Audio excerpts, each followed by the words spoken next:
For every set you perform, 1 set, 2 sets, 3 sets, for every successive set you perform, there is made a deeper and deeper inroad into the body's limited recovery ability. In order to understand the concept inroad, audience, you might think of it as the term clearly suggests. Visualize it. You do 1 set, you dig a small hole. You do a 2nd set, you dig a deeper hole.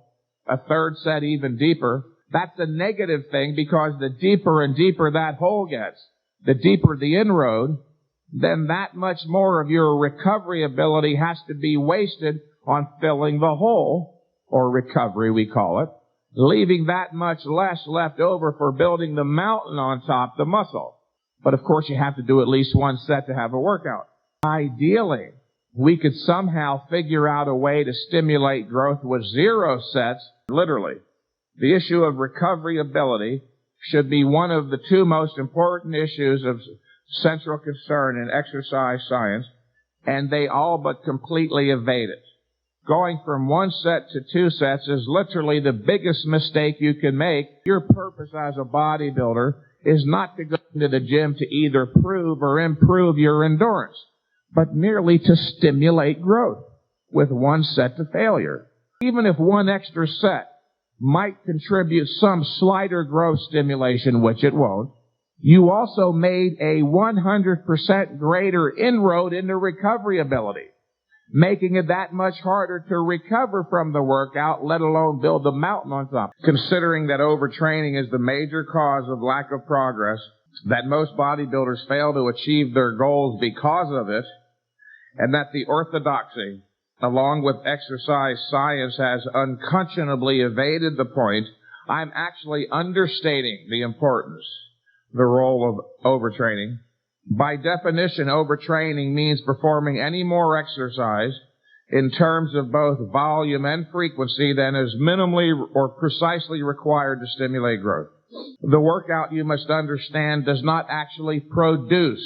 The word is produce. The workout does not produce muscular growth. The first thing your body must do after the workout is not grow, but what? Recover. The recovery process alone may take several days to be completed. One must rest long enough between workouts to allow for localized muscle recovery like the legs or the arms, which again takes place actually rather quickly. If you now recognize that the rest period between workouts is just as important as the actual workout itself, if you accept that premise, that the rest period is just as important, and I assume most of you here do you see where it stands to reason that there must be a perfect or optimum number of days of rest between sets? I and many other high-intensity trainers have learned through enormous experience that for the vast majority, training once every 5 to 7 to 10 or even less frequently is literally almost magic compared to any other protocol.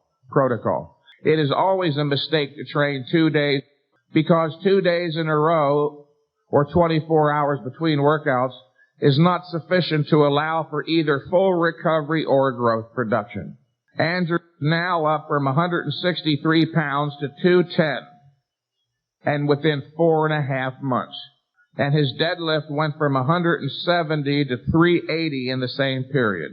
Within 3 months, using the program I'm going to list for you today, John went from 147 pounds at 6'1", until now he weighs just shy of 175, with his deadlift going from 165 to 345, and he's well on his way to his ultimate goal of 200 pounds. He will never again suffer the problems associated with being terribly thin and only training once every 7 days for the past 3.5 months.